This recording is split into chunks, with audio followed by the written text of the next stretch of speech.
This year's flu season looks like a bad one, and it could be coming early. When it comes to flu season, the only thing we can be absolutely certain of is this: it will happen every year. We are notoriously bad at predicting pretty much everything about influenza, including the timing and severity of the season, so we rely on small clues to try to get ahead of the virus.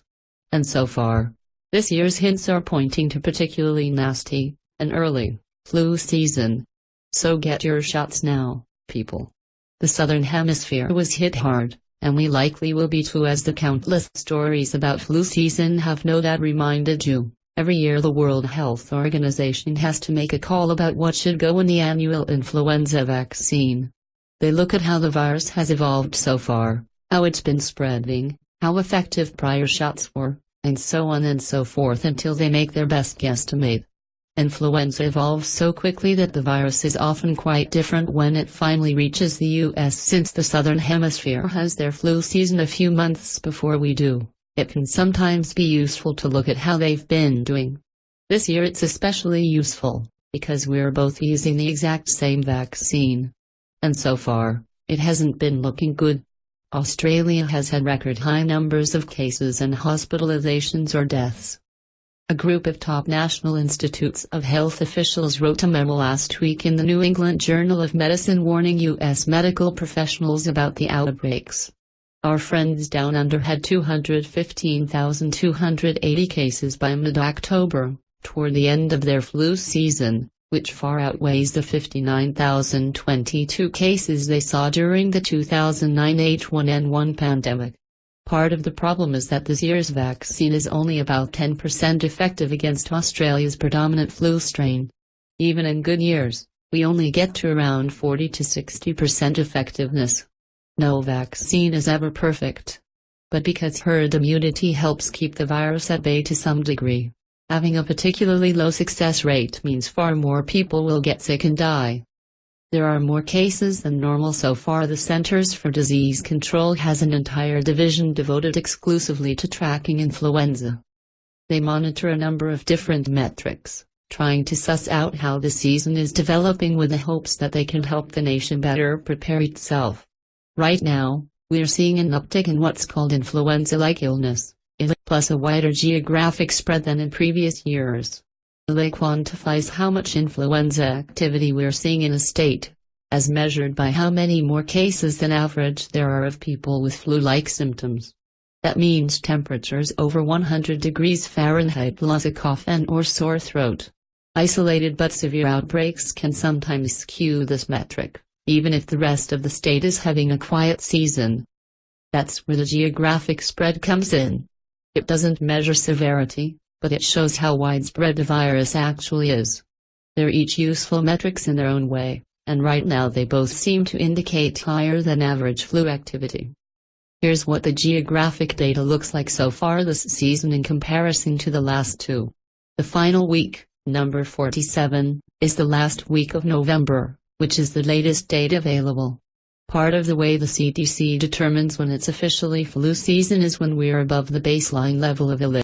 During most of the year, 2.2% of outpatients, those who aren't hospitalized, basically, have flu-like illness. That's the baseline. We don't confirm influenza with any kind of test, so influenza-like illness is a proxy for knowing how many people have the flu at any given time. And as of Thanksgiving week, we're at 2.3%. That puts us several weeks ahead of the last two flu seasons, and about a week ahead of the 2014-15 season. A few weeks doesn't sound like a lot, but since the flu shot takes a few weeks to kick in, it's crucial that people prepare now for what might be ahead. At this point, I'm prepared to say I expect an early flu season, says Richard Zimmerman, a professor of family medicine at University of Pittsburgh and director of PitVax, a CDC-funded team that evaluates the flu vaccine's effectiveness. He's seeing more cases in his practice than is normal for this time of year, plus he keeps a sharp eye on the CDC's flu view. We are seeing sort of an early uptick in ILA, says Lynette Brammer, head of the CDC Influenza Division's domestic surveillance team. The percentage of outpatient visits is higher than what we've seen for the same weeks since the 2010-11 season, but it's only by 1-2 weeks. She explains that comparing seasons can be useful for spotting some patterns, but that if she's learned anything from monitoring influenza, it's that the virus can always surprise you.